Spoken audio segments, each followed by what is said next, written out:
Olá, bem-vindos novamente. Estamos na nossa aula 4. Espero que vocês estejam se divertindo, gostando do curso, aprendendo coisas novas e que, claro, estejam levando a sério.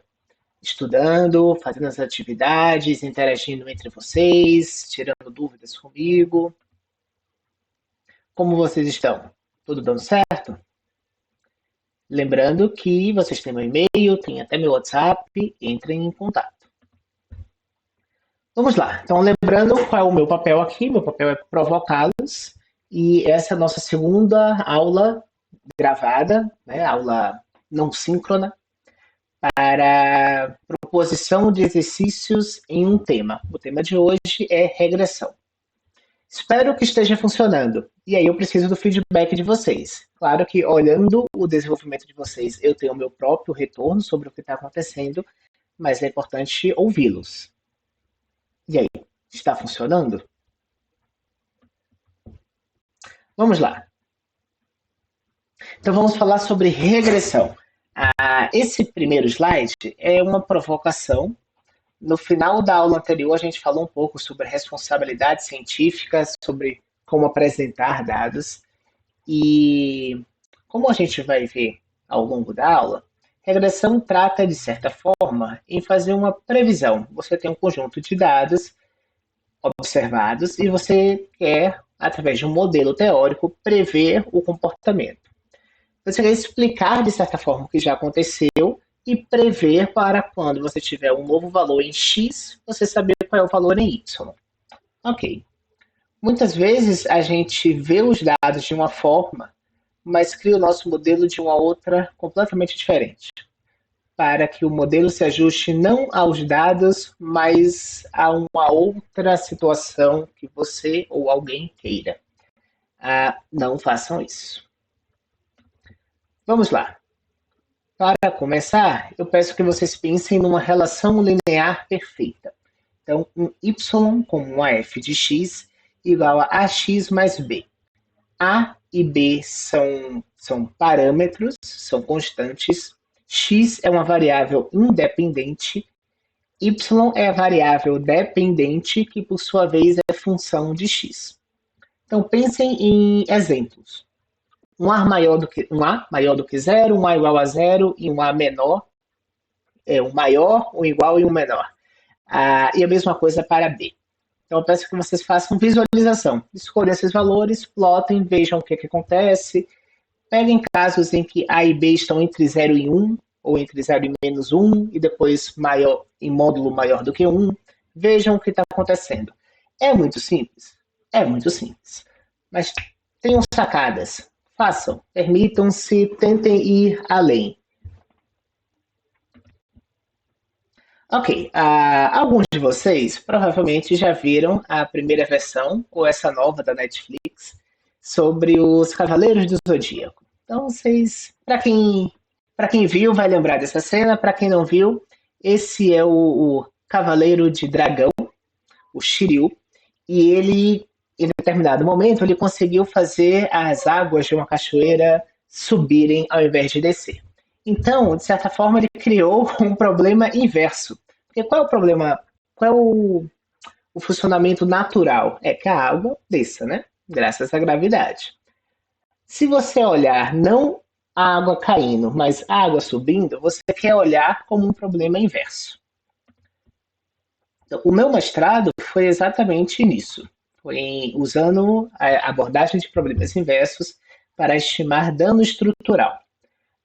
Quem tiver interesse, eu posso conversar, né, explicar um pouco mais como que eu fiz, mas o que eu quero discutir com vocês é o seguinte problema inverso. Dado um conjunto de pares x e y de x, eu tenho vários pares, quais são os valores de A e B? Supondo, claro, que o modelo y de x é do tipo linear, é do tipo ax mais b. Pensem, como que, dado um conjunto de observações, x e y de x, eu estimo os parâmetros do meu modelo teórico. Pensem um pouquinho, podem parar o vídeo, lembrando sempre. Estica as pernas, bebe uma água, tenta fazer no papel, papel e caneta, depois tenta implementar algum código, beleza? Vamos lá. Ideias, como que vocês fizeram? Vocês podem lembrar do ensino médio? Não, ensino médio é demais, acho que isso é no primeiro ano da faculdade, que vocês veem alguns métodos para fazer isso. Eu vou tentar me controlar para não falar o nome desses métodos, mas já deve estar na cabeça de vocês. Mas tentem intuir o que está acontecendo, tá? Lembrem-se, não olhem o tutorial do jogo de cara. Joguem. Vamos lá. A gente pode observar, pode tratar esse problema como um problema de otimização e fazer um processo de busca ali dentro. Então, imagina que você tem um domínio para A e para B. Você tem um valor mínimo e um valor máximo possível para cada parâmetro. E bom que são dois. Então, dois a gente pode pensar em um espaço de parâmetros em duas dimensões. O eixo x pode ser o A, o eixo y pode ser o B. E cada ponto desse espaço de parâmetros, cada ponto A, B, é um modelo. E para cada modelo você vai ter um erro associado. Então você pode fazer o que a gente chama de uma visualização de espaço de parâmetros, que é rodar o modelo y igual a x mais b para cada par nesse conjunto e calcular um erro e visualizar esse erro. Peço que façam isso. É um bom exercício, pode ser útil até para o trabalho de vocês depois. Pensem em como fazer. Tá? Então, um exercício é dado y de x, criar o y de x para um dado a e b. Então, vocês vão escolher um a e um b e vão gerar um dado real, y, que é a f de x. Ok. Agora vocês vão observar o espaço de parâmetros para visualizar o erro de cada modelo, de cada ponto desse espaço de parâmetros. E para montar esse espaço de parâmetros, vocês podem fazer uma busca exaustiva. Então, vocês têm os limitantes para A e para B, definem um passo e faz uma busca ali dentro. O problema é muito simples. Então, vocês podem fazer com uma boa resolução para ver o que é que está acontecendo com aquela superfície. Vocês podem representar, por exemplo, com cores, e do azul para o vermelho, ou ao contrário, melhor do vermelho para o azul, né? E observando como que essa superfície se comporta, como sendo curvas de nível. Ok. Então, vocês podem resolver dessa forma, com busca exaustiva, vocês vão buscar o par A e B que dá o erro zero. Né? Ok, resolveu o problema. Mas essa busca exaustiva, em alguns outros casos, pode ser bastante custosa. Então, vamos tentar resolver isso de uma maneira um pouco mais trabalhada. Para isso, nós vamos criar um problema de otimização e vamos ter que definir uma função objetivo, uma função que diga o quão boa é a minha solução.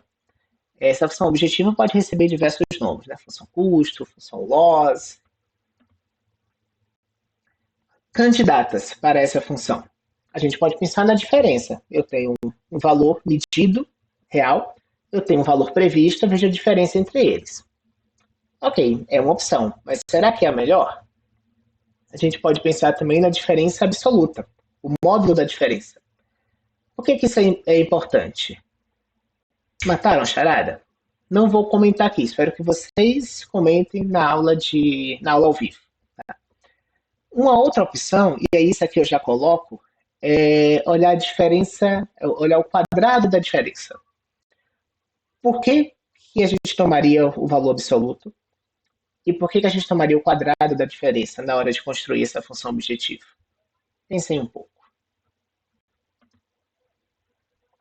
Então, tendo a função objetiva, a gente ainda precisa estabelecer as restrições. A mais básica que a gente pode pensar são os limitantes, o valor mínimo e máximo de A e de B. E aí a gente pode pensar sobre a diferença entre encontrar um ótimo local e um ótimo global. Visualizando o espaço de parâmetros, vocês vão ter ideia do que eu estou falando. Tá, então a gente viu uma busca exaustiva como forma de resolver o problema. plantei sementes para colhermos juntos, sob um processo de otimização por busca. E agora eu faço a seguinte pergunta para vocês: ah, tem alguma forma de resolver esse problema analiticamente? Sem precisar simular, nem rodar nenhum código, né? Se for um problema um caso pequeno, eu posso até resolver manualmente, de forma exata. Tá. Agora a gente tem o seguinte: a natureza não é tão bem comportada assim. Nossos modelos não são previsões perfeitas. Pode até ser 99% perfeito, mas vai ter 1% ali que vai tirar o nosso sono. Como que a gente vai lidar com ruído? Então, esse ruído a gente pode pensá-lo de forma aditiva. Eu vou gerar um ruído e adicionar ao meu dado real para ter um novo dado que agora é perfeito mais ruído, porque é isso que a gente observa na natureza. Nossos sensores não conseguem medir exatamente tudo. Esse ruído pode ser multiplicativo, eu pego o valor real e multiplico por um ruído, ou ele pode ser uma combinação de aditivo e multiplicativo. Pensem como estruturar isso. Vocês vão precisar também controlar o nível, a intensidade desse ruído, né? 99% dado real mais 1% ruído, por exemplo, ou fazer esse número, essa porcentagem, essa intensidade do ruído crescer. E, a propósito, o que é ruído? Ideias para visualização?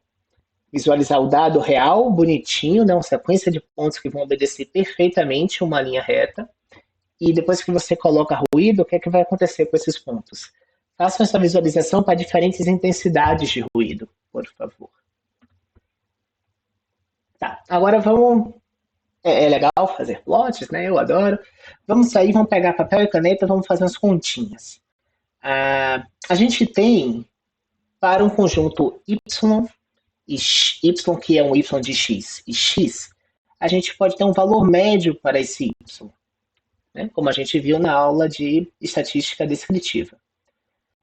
Agora que a gente colocou ruído, se a gente calcular o valor médio de novo, o que é que acontece? O que é que vocês acham? O valor médio com ruído vai ser igual ao valor médio sem ruído? E aí eu vou já além nessa pergunta. Como controlar o ruído de forma que sim, que isso aconteça? Tá? Falamos sobre média, mas eu pergunto também sobre variância. A variância do dado original e a variância do dado simulado com ruído é a mesma variância nos dois casos? Tá. Então esse é o bloco de exercícios básicos da parte de regressão linear. Espero que vocês se permitam pensar sobre o que está acontecendo, sejam criativos, e eu deixo também um conjunto de exercícios opcionais. Primeiro, só alguns comentários. Nós não vamos falar na disciplina sobre regressão multilinear, sobre outros métodos de regressão, incluindo não lineares, e nós não vamos falar sobre inversão do dado. Inversão no sentido de problema inverso, mas inversão também no sentido da própria regressão. Aqui eu deixo uma curiosidade para vocês, uma pergunta. Se vocês fazem a regressão de uma função, automaticamente vocês têm a regressão da inversa dessa função? Ou será que é mais fácil estimar os parâmetros da função inversa e depois voltar? Se a inversa é única, e para essa função eu consigo ter a inversa e ela é única, será que tanto faz em qual domínio eu trabalho? Minha missão é pôr pulga atrás da orelha de vocês.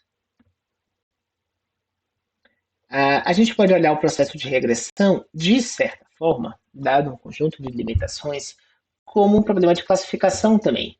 Imagina que eu tenho espaço, eu tenho uma região e eu tenho uma separabilidade linear das minhas classes, e abaixo da minha reta eu posso ter uma classe e acima da reta eu posso ter uma outra classe. Então, em alguns casos, problemas de classificação podem ser tratados como problemas de regressão, desde que eu saiba qual é a forma funcional aqui dessa separação entre as regiões e eu vai estimar os parâmetros dessa curva. Então, vocês veem que regressão tem aplicações em muitas outras coisas, né? É um conhecimento básico. E agora eu deixo 2 desafios para vocês. O primeiro desafio é o seguinte. Gerem dados simulados y de x para um dado A e B. Promovam a busca exaustiva para encontrar os valores de A e B. Isso eu já pedi para vocês. Agora eu peço para que vocês guardem o tempo de processamento. Quanto tempo levou para você fazer essa busca exaustiva? E agora vamos pensar no modelo estocástico, numa abordagem de otimização estocástica. Gerem aleatoriamente uma solução inicial, um palpite inicial para esse para A e B. Calculem o quão bom ele é, respeitando a função objetivo. Depois, gerem uma nova solução, também aleatória, e promovam uma decisão. Vocês vão manter a solução original ou vão trocar por essa nova? E façam isso a um determinado número de iterações ou até que o erro seja menor do que uma tolerância. Ok. Peço que calculem novamente qual é o tempo de simulação. Como a gente está falando de um processo aleatório, processo estocástico, seria importante realizar isso diversas vezes e calcular uma média. Temos algo que é calculado diversas vezes, então é interessante também olhar a distribuição desse tempo. Vocês podem pensar aqui, eu acho que é uma boa opção, um problema sem ruído, tá? Para a gente garantir que tem uma solução de erro zero. Ok, agora vamos para um desafio 2, que é incluir o ruído. Vamos ver o efeito, o quão mais difícil fica quando a gente insere ruído, e vocês podem fazer isso com ruídos 2 vezes. Um ruído e um outro ruído bem maior do que o anterior. Ok. Mas agora eu peço ainda outras 2 distribuições para vocês. A e B inicialmente são números, são constantes que vocês escolheram. Há, de alguma forma, uma distribuição associada a A e a B? Pensem. Finalmente, vamos analisar o dado de vocês. Vocês têm um dado real do seu interesse para pesquisa, ou do seu interesse porque você gosta daquele assunto. Vamos tentar fazer uma regressão linear nesse dado. Tem um conjunto de pontos e você quer estimar o A e B, que representa a melhor reta que passa por esse conjunto de pontos. Traga o seu dado, apresente na aula, apresente aos colegas, vamos discuti-los juntamente e vamos ver se o modelo linear é razoável ou não para esse problema. Beleza? Então, é isso aí. Dúvidas, entrem em contato. Boa sorte, bom trabalho. Até a próxima.